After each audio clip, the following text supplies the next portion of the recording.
Hi everyone, I welcome you all to lecture number 3 of chapter 1 Business Studies, class 12. I hope you guys are liking the videos I have been uploading, and in case you find the explanations useful then please subscribe to my channel and click on the bell icon as well.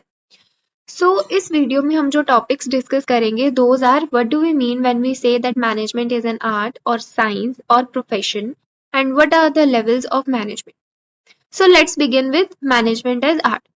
तो सबसे पहले समझते हैं कि art का मतलब क्या होता है। आर्ट बेसिकली मीन्स कि जब आपने कोई एक डिजायर्ड रिजल्ट अचीव करना है और उस रिजल्ट को आप अचीव कैसे करोगे on the basis of your skill और नॉलेज, कि आपके पास कुछ ना कुछ स्किल है, कोई नॉलेज है और उस नॉलेज को आप प्रैक्टिकली अप्लाई कर रहे हो अपने according, means there is a personal application.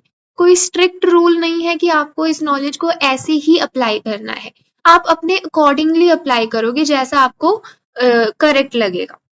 So art refers to skillful and personal application of existing knowledge to achieve the desired result. For example, एक पेंटर है, उसने कोई पर्टिकुलर पेंटिंग बनानी है, राइट? वो पेंटर पेंटिंग कैसे बनाएगा on the basis of his experience और on the basis of his skill, कि उसके पास सबसे पहले तो एक पर्टिकुलर स्किल है।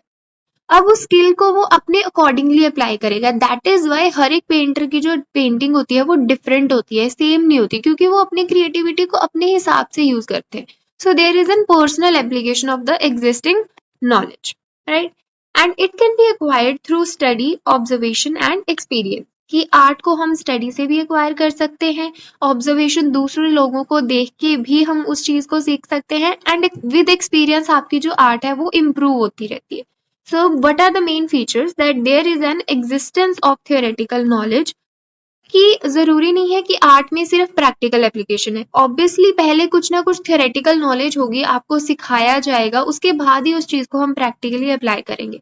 पर्सनलाइज्ड एप्लीकेशन, कि हर एक पर्सन जो है अपने अकॉर्डिंग उस नॉलेज को अप्लाई करेगा। There are no rigid rules for that. Based on practice and creativity, yes it is based on your practice. जैसे जैसे आप जितनी ज्यादा प्रैक्टिस करोगे आप उतने ही ज्यादा अच्छे हो जाओगे अपनी आर्ट में, और आपकी क्रिएटिविटी भी उतनी ही ज्यादा इम्प्रूव होने लगेगी। Now coming to what do we mean when we say management is a science. So science का बेसिकली मतलब क्या होता है? जहां पर हमारा जो भी नॉलेज हमारे पास है, साइंस में जो भी नॉलेज है वो एक स्ट्रिक्ट रूल्स के ऊपर बेस्ड है। मीन्स कि उस नॉलेज को प्रॉपरली टेस्ट किया गया है with the help of experiments, with the help of principles. और साइंस में आपको जो भी नॉलेज दी जाती है ना वो बहुत ही स्ट्रिक्ट है, बहुत ही रिजिड है। आप इसमें पर्सनल एप्लीकेशन नहीं कर सकते। आप जब उस नॉलेज को अप्लाई कर रहे हो तो अपने अकॉर्डिंगली चेंजेस नहीं कर सकते। आपको जो कहा गया है आप वही करोगे। So science is a systematized body of knowledge that is based on general truths which can be tested anywhere, anytime.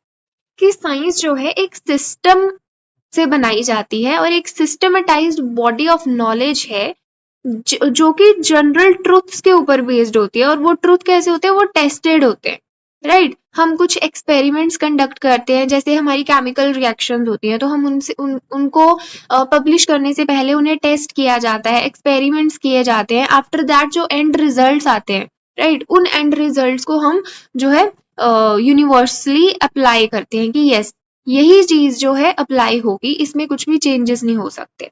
So what are the main features? It is a systematized body of knowledge, which means that it is based on principles and experiments. Then principles based on experiments and observations, the same thing again, and universal validity. Universal validity का meaning क्या है? कि जो भी science हमें knowledge देती है those are very rigid in application. Means कि उनका जो एप्लीकेशन है वो हर जगह पे सेम होगा। ऐसा नहीं है कि कोई, जैसे हम एक केमिकल रिएक्शन का एग्जांपल लेते हैं, तो अगर आप कोई दो केमिकल्स को कंबाइन करके एक पर्टिकुलर रिजल्ट लेके आ रहे हो तो ये नहीं है कि आप कहोगे कि इंडिया में ये डिफरेंट अप्लाई होगा और कनाडा में डिफरेंटली अप्लाई होगा। नहीं, साइंस की जो नॉलेज है that is very rigid and that has a universal validity. और मैनेजमेंट को हम साइंस की तरह कैसे लेते हैं? बिकॉज मैनेजमेंट में भी हमारे पास रूल्स होते हैं, प्रिंसिपल्स होते हैं, but again the important thing is that they have to be modified according to the given situations. क्योंकि मैनेजमेंट हमने फर्स्ट लेक्चर में पढ़ा था कि डायनामिक होती है नेचर में, according to the changing environment हमने अपनी मैनेजमेंट को भी चेंज करना होता है, राइट? तो इसलिए हम ये नहीं कह सकते कि मैनेजमेंट पूरी तरह से साइंस है, क्योंकि साइंस के रूल्स को आप चेंज नहीं कर सकते हो, बट मैनेजमेंट में आपको अपनी जो एप्लीकेशन है, जिस तरीके से आप चीजें मैनेज कर रहे हो, उसे आपको चेंज करना पड़ता है as per the changing situation. Now we come to management as a profession. So first of all, what is profession? Profession means an occupation for which specialized knowledge and skill are required and entry is restricted. So profession जहाँ पर आपको एक specified knowledge की ज़रूरत होती है ताकि आपको उस profession में जो है entry मिल सके. कोई भी person जो है अपनी मर्जी से profession की starting नहीं कर सकता. For example, एक chartered accountant है, CA है, तो सीए बनने के लिए आपको सीए की डिग्री लेनी पड़ती है, आपको 3 साल की ट्रेनिंग कंप्लीट करनी पड़ती है, एग्जाम क्लियर करने पड़ते हैं. डिग्री जब आपके हाथ में आएगी, आपके पास वो स्पेशलाइज्ड नॉलेज और स्किल होगी, तभी आप उस प्रोफेशन में एंटर कर सकते हो. ओके, सो इसी तरीके से वो कहते हैं कि मैनेजमेंट को भी हम काफ़ी हद तक प्रोफेशन कह सकते हैं, क्योंकि मैनेजमेंट से रिलेटेड भी हमारे कंट्री में और बाकी कंट्रीज में भी बहुत सारे कोर्सेज हैं मैनेजमेंट से रिलेटेड, जिससे हम अपनी स्किल्स डेवलप कर सकते हैं और किसी भी कंपनी में एज एन मैनेजर जो है वर्क कर सकते हैं. What are the main features of profession are that it is a well defined body of knowledge, कि एक well defined body of knowledge है. रिस्ट्रिक्टेड एंट्री, की आप ऐसे ही प्रोफेशन स्टार्ट नहीं कर सकते, आपके पास डिग्री होनी चाहिए. प्रोफेशनल एसोसिएशन, और डिग्री हमें किससे रिसीव होती है? किसी ना किसी एसोसिएशन से, राइट? जैसे सीए की जो डिग्री है that is received from ICAI, institute of chartered accountant of India. Then it has a ethical code of conduct, की कुछ रूल्स होते हैं, कुछ मोरल्स होते हैं जो कि हर एक प्रोफेशनल पर्सन को फॉलो करने पड़ते हैं, कि हाँ, जैसे फॉर एग्जांपल उन्हें ऑनेस्टी से काम करना है, इंटेग्रिटी से काम करना है. Then fifth feature is service motive. एक प्रोफेशनल पर्सन का मेन मोटिव क्या होता है? कि उसने सोसाइटी के लोगों को सर्विस प्रोवाइड करनी है, जिस चीज से रिलेटेड उसके पास नॉलेज है. Then management does not fulfill all the features of a profession, and thus it is not a full-fledged profession like doctor, lawyer, etc. वो कहता है कि मैनेजमेंट को भी हम पूरी तरीके से प्रोफेशन नहीं कह सकते हैं, क्योंकि कुछ फीचर्स को जो ये है सेटिस्फाई नहीं करती. जैसे कि जरूरी नहीं है कि आपके अंदर मैनेजिंग स्किल्स तभी आएंगी अगर आप कोई पर्टिकुलर कोर्स कर लो. आपने देखा होगा कि कुछ स्टूडेंट्स ऐसे होते हैं जिनकी जो काम को संभालने की एबिलिटी होती है या एक टीम को लीड करने की जो एबिलिटी होती है वो बहुत अच्छी होती है बाय बर्थ ही. तो मैनेजर जो है एक पर्सन बिना कोर्स के या बिना एक स्पेशलाइज्ड बॉडी ऑफ नॉलेज के भी बन सकता है.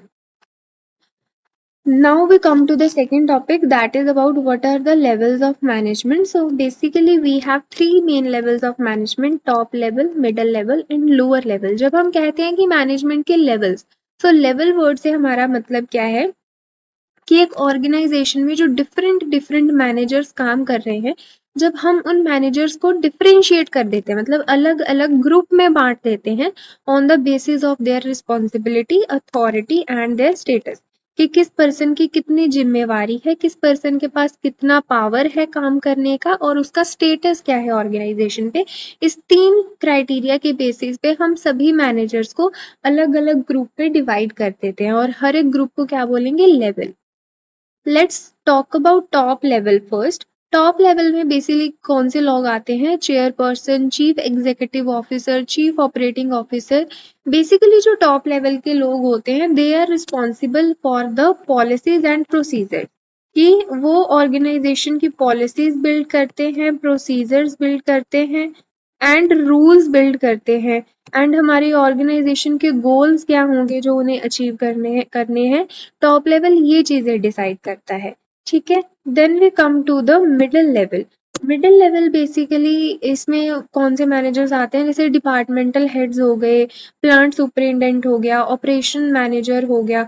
एक डिफरेंट डिपार्टमेंट्स के जो हेड्स हैं, जो मैनेजर हैं, जैसे प्रोडक्शन डिपार्टमेंट का जो हेड है, फाइनेंस डिपार्टमेंट का जो हेड है, they come in the middle level of management.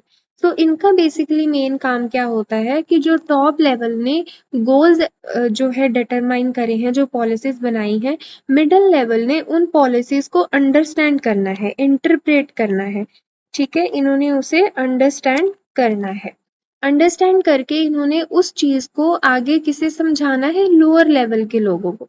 मतलब कि मिडिल लेवल को ये चीज इंश्योर करनी होती है कि जो भी टॉप लेवल ने हमने हमें गोल्स दिए हैं या पॉलिसीज दी हैं, हम उन्हें अच्छे से इम्प्लीमेंट कर पाए।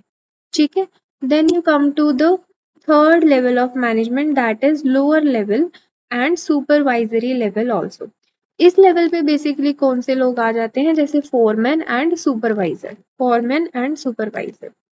Now supervisory level I would say is the most important, because इस लेवल पे आके एक्चुअल में काम होगा। ठीक है, जो भी मिडिल लेवल के पास पॉलिसीज आई थी उन्होंने पॉलिसीज को समझा, अब वो पॉलिसीज आगे सुपरवाइजरी लेवल को समझाएंगे कि हाँ अब उन्होंने काम करवाना है, वर्कर से, लोगों से काम करवाना है। ठीक है, तो सुपरवाइजरी लेवल जो है ध्यान रखता है कि वर्कर्स अच्छे से काम कर रहे हैं, पॉलिसीज की इम्प्लीमेंटेशन अच्छे से हो रही है, एंड इन केस अगर वर्कर को कोई भी इशू आ रहा है, कोई ग्रीवियंस है उसको कोई प्रॉब्लम है, तो उस प्रॉब्लम को जो है वर्कर सुपरवाइजरी लेवल यानी कि सुपरवाइजर को बताएगा, और सुपरवाइजरी लेवल आगे मिडिल लेवल को बताएगा, मिडिल लेवल टॉप लेवल को बताएगा। ठीक है, सो बेसिकली मिडिल लेवल जो है वो लोअर लेवल और टॉप लेवल के बीच में एक मीडिएटर है, कि टॉप लेवल की बातें वो सुपरवाइजरी लेवल को बताएगा और सुपरवाइजरी लेवल की बातें वो टॉप लेवल को बताएगा। ठीक है, सो सुपरवाइजरी लेवल में बेसिकली यही आ गया कि वो वर्कर से डायरेक्ट कांटेक्ट में होते हैं। ये लोग जो है इंश्योर करेंगे कि हाँ हमारी जो पॉलिसीज है वो अच्छे से इम्प्लीमेंट हो रही हैं और अच्छे से वर्कर काम कर रहा है, हमारी ऑर्गेनाइजेशन को गोल्स को अचीव कर रहा है, उसे कोई प्रॉब्लम नहीं आ रही है, हम डिसिप्लिन मेंटेन करके रख रहे हैं, और इन केस कोई प्रॉब्लम है तो वो उस प्रॉब्लम को सॉल्व करवाता है। So that is all about the levels of management. I hope you like the explanation, and if you like it, then please subscribe to my channel and click on the bell icon as well, and share the video as much as possible. Thank you.